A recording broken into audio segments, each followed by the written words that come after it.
नमस्कार विद्यार्थी व पालक मित्रांनो, मी ऋषिकेश कुलकर्णी आपल्या सर्वांचं वायब्रंट ऍडमिशन गायडन्स या आपल्या युट्यूब चॅनलमध्ये स्वागत करतो। मित्रांनो, लवकरच एनटीए कडून नीटचा रिझल्ट लागेल। सर्व विद्यार्थ्यांना वेगवेगळे आन्सर की प्रमाणे त्यांना येणारा स्कोर किती आहे याचं प्रिडिक्शन कळालेच आहे। महत्त्वाचं काय आहे ते म्हणजे आता काउन्सिलिंग आहे।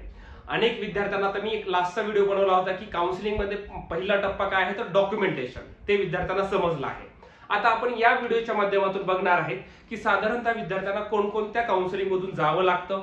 अनेक विद्यार्थ्यांचे फोन येतात, सर क्वालिफाईंग क्रायटेरिया म्हणजे काय असतं, मिनिमम एवढे मार्क्स पडले किती मार्क्स लागतात जेणेकरून आम्हाला एमबीबीएस, बीडीएस, बीएमएस, बीएचएमएस अशा कोर्सेसला ऍडमिशन घेता येतं। काही जणांचे असे प्रश्न आहेत की सर मला खूप कमी मार्क पडले, मी क्वालिफाय पण होईल का नाही असं वाटत आहे, तर मला कोणत्या कोर्सेसला ऍडमिशन घेता येईल।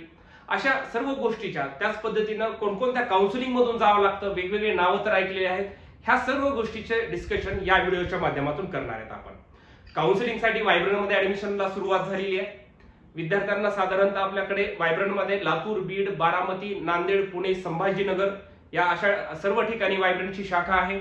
विद्यार्थ्यांनी तिथं जायचंय, पालकांनी तिथं व्हिजिट करा, कॉन्टॅक्ट करा, त्यांच्या मनात ते डाऊट्स विचारा, आलेला स्कोर सांगा आणि साधारणतः कुठे नंबर लागू शकतो, काय काय पॉसिबिलिटीज येऊ शकतात याचं सर्वांचं डिस्कशन करून घ्या। आणि लवकरच आपले सर्व ऍडमिशन क्लोज होतात। मी आज जी ऍडमिशन प्रोसेस सांगतोय त्याची फीस आपल्याकडे किती असते, जेणेकरून सर्व विद्यार्थ्यांना सर्व आयडिया क्लिअर कशा पद्धतीने होतील, ह्या सर्व गोष्टीचं आपण डिस्कशन या व्हिडिओच्या माध्यमातून करणार आहे। आता बेसिक एक लहान लहान स्टेप पासून मी तुम्हाला सांगतो की गोष्टी कशा असतात, कशा पद्धतीने काय गोष्टी घडतात त्या। ठीक आहे, आता बघा सुरुवातीला मी ते काय सांगतोय की आता एनटीए रोल बघा, एनटीएचा रोल कशा पद्धतीने आहे ते पण आपण थोडंसं डिस्कस करूया।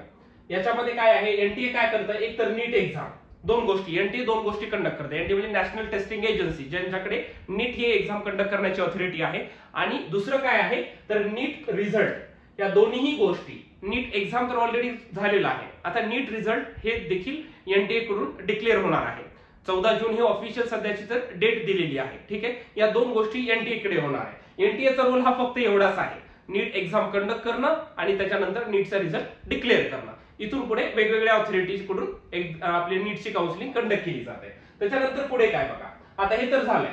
आता आपल्याला जर महाराष्ट्र किंवा ऑल ओव्हर इंडियामध्ये जर कुठे ऍडमिशन घ्यायचं असेल, कशा कशाला, एमबीबीएस, त्यानंतर बीडीएस, बीएमएस, बीएचएमएस, बीयूएमएस, बीपीटीएस म्हणजे फिजिओथेरपी, ऑक्युपेशनल थेरपी, या सर्व कोर्सेससाठी बीपीएनओ, या सर्व कोर्सेसला ऍडमिशन घेण्यासाठी नीट एक्झाम देणं कंपल्सरी आहे। मी जेवढे तुम्हाला काय सांगितलंय, काही विद्यार्थ्यांचे फोन येतात की मी नीट एक्झाम दिली नाही तर मी कुठे ऍडमिशन घेऊ शकतो का, तर हे लक्षात घ्या, या सर्व कोर्सेसला तुम्हाला जर कुठेही ऍडमिशन घ्यायचं असेल, MBBS, BDS, BMS, BHMS, BUMS, physiotherapy, occupational therapy, ह्या सर्व कोर्सेससाठी आपल्याला नीट ही एक्झाम देणं अनिवार्य होतं आणि ती विद्यार्थ्यांनी एक्झाम दिली देखील आहे। आता पुढे महत्त्वाचं काय बघा, यापैकी एमबीबीएस, बीडीएस, बीएमएस, बीएचएमएस आणि बीयूएमएस हे जे 5 कोर्सेस आहेत, या कोर्सेसला ऍडमिशन घेण्यासाठी नीट क्वालिफाय होणे गरजेचं आहे।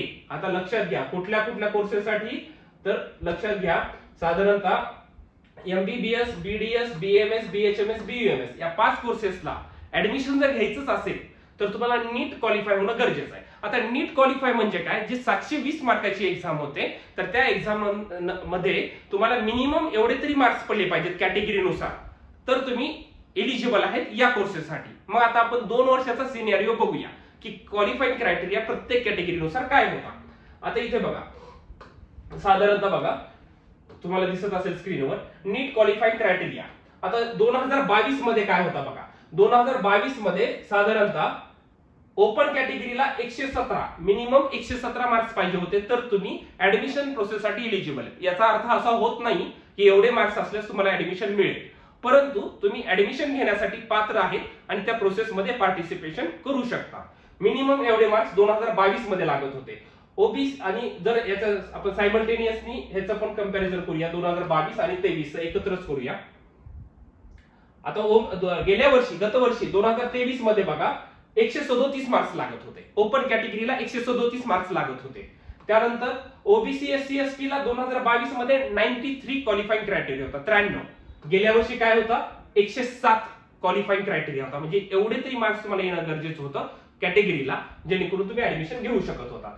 पुन्हा जनरल पीडब्ल्यूडी मध्ये आता जर अपंग कॅटेगरी मधला ओपन कॅटेगरी मधला जर अपंग विद्यार्थी होता तर त्याला 105 आणि रिझर्व्ह कॅटेगरी मधला अपंग विद्यार्थी होता तर त्याला 93 मार्क्स 2022 मध्ये लागत होते. तर 2023 मध्ये जनरल कॅटेगरी मधला अपंग विद्यार्थ्यांसाठी 121 आणि रिझर्व्ह कॅटेगरी मधला जो पीडब्ल्यूडी विद्यार्थी त्याला 107 मार्क लागत होते. अशा पद्धतीने आता पुढे हे झालं. नंतर जसं बीएमएस प्रोसेस सुरू झाली त्याच्यानंतर थोडा क्वालिफाईंग क्रायटेरिया गेल्या वर्षी कमी पण झालेला होता. हा सुरुवातीचा सिनेरिओ मी तुम्हाला सांगितलेला आहे. त्याच पद्धतीने आता 2024 चा काय असू शकतो तर नक्कीच याच्यामध्ये थोडा क्वालिफाईंग क्रायटेरिया वाढलेला तुम्हाला दिसणार आहे. ठीक आहे, तो एक्झॅक्टली रिझल्टच्या दिवशी समजतो. अजून आता त्याचं प्रिडिक्शन लावण्यात काही अर्थ नाहीये. रिझल्ट ज्या दिवशी येईल त्या स्कोर कार्डवरती क्वालिफाईंग क्रायटेरिया आलेला असतो. फक्त एक लक्षात घ्या, मी काही सांगितलं की क्वालिफाईंग क्रायटेरिया काय असतो कळाला. तो प्रत्येक कॅटेगरीनुसार वेगळा असतो आणि त्याच्यामध्ये काय असतं महत्वाचं, जर आपण क्वालिफाय झालो तरच आपल्याला या कोर्सेसला म्हणजे कशाला MBBS, BDS, BMS, BHMS, BUMS या कोर्सेसला ऍडमिशन घेता येतं. आता जर कमीच मार्क पडले तर त्या विद्यार्थ्यासाठी जर फिजिओथेरपी, ऑक्युपेशनल थेरपी अशा कुठल्या कोर्सेसला ऍडमिशन घ्यायचं असेल तर त्याला फक्त काय आहे, मी आधी सांगितल्याप्रमाणे नीट एक्झाम देणं गरजेचं आहे. जरी क्वालिफाय नाही झाला तरी अशा वेगवेगळ्या पॅरामेडिकल कोर्सेसला आपल्याला ऍडमिशन घेता येतं. पण या 5 कोर्सेससाठी नीट क्वालिफाय होणं गरजेचं आहे. आता आपण सपोज नीट क्वालिफाय पण झालेलो, आता मग पुढे काय, मग आता काउन्सिलिंग मध्ये कोणकोणते टाईप आहेत, कोणकोणत्या गोष्टीतून विद्यार्थ्यांना जावं लागू शकतं हे डिस्कशन आपण आता करूया. अजून एकदा सांगतो, व्हायब्रंट मध्ये काउन्सिलिंगला ऍडमिशन सुरू झालेलं आहे. आता इथून पुढे जी प्रोसेस मी सांगणार आहे, कोणकोणत्या काउन्सिलिंग आहेत, काय काय असतं त्याच्यामध्ये, तर या सर्वांसाठी व्हायब्रंट मध्ये फक्त 4000 रुपये फीस आहे. लातूर, बीड, बारामती, पुणे, नांदेड, संभाजीनगर आपल्या सर्व ठिकाणी नांदेड या ब्रांच मध्ये ऍडमिशन सुरू आहे. लवकरात लवकर आपला प्रवेश निश्चित करा, कारण की आपल्याकडे लिमिटेड सीट्स असतात. आणि आता का बरं करा म्हणतोय, कारण की प्रत्येक विद्यार्थ्याला त्यांचा येणारा स्कोर समजला आहे. रिझल्ट आल्यानंतर लवकरच ऍडमिशन सुरू होतात, काउन्सिलिंग प्रोसेस सुरू होते, त्यावेळेस आपल्याला जास्त वेळ भेटत नाही. त्यामुळे विद्यार्थ्यांना आताच सांगतोय, लवकरात लवकर ऍडमिशन घ्या आणि तुमच्या उज्ज्वल भविष्यासाठी, तुमच्या भविष्यातल्या चांगल्या कॉलेज मिळण्यासाठी तुम्ही निश्चिंत राहा. आता महत्वाचं बघा, आता हे सर्व झालं, क्वालिफाईंग क्रायटेरिया वगैरे आपल्याला समजलं. महत्वाचं बघा आता काउन्सिलिंगचे टाईप. एखाद्या विद्यार्थ्याला चांगलं कॉलेज जर पाहिजे असेल तर त्याला कोणकोणत्या काउन्सिलिंग मधून जावं लागणार आहे हे आपण थोडंसं डिस्कशन करूया. आणि त्याच्या पुढच्या व्हिडिओमध्ये मी इन डिटेल मध्ये त्या काउन्सिलिंग बद्दलची माहिती सांगणार आहे. आता बघा काउन्सिलिंग टाईप मध्ये काय काय गोष्टी आहेत तर बघा, याच्यामध्ये आहे एक असतं ऑल इंडिया काउन्सिलिंग. ठीक आहे, ऑल इंडिया काउन्सिलिंग. दुसरं काय आहे त्याच्यामध्ये पुढे महाराष्ट्र स्टेट काउन्सिलिंग. ठीक आहे, महाराष्ट्र स्टेट काउन्सिलिंग म्हणजे आपल्या स्टेटची काउन्सिलिंग. आणि पुढे काय असतं तर अदर स्टेट काउन्सिलिंग म्हणजे बाहेरच्या राज्यांची काउन्सिलिंग.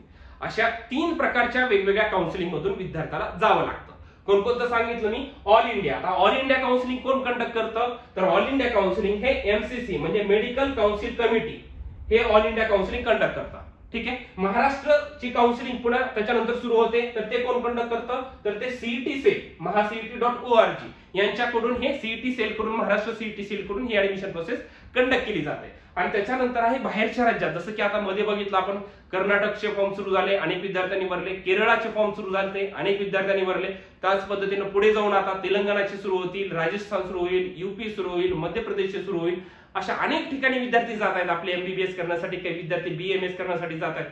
तर ते सुद्धा काउन्सिलिंग आपल्या याच्यामध्ये विद्यार्थ्यांना करावी लागते, जेणेकरून त्यांना थोडी जर कमी मार्क पडले असेल, इथे चान्सेस होत नसतील, बाहेरच्या राज्यामध्ये जातात. अशा अनेक ऑपॉर्च्युनिटी आहेत, काही विद्यार्थ्यांना हे देखील माहित नाही.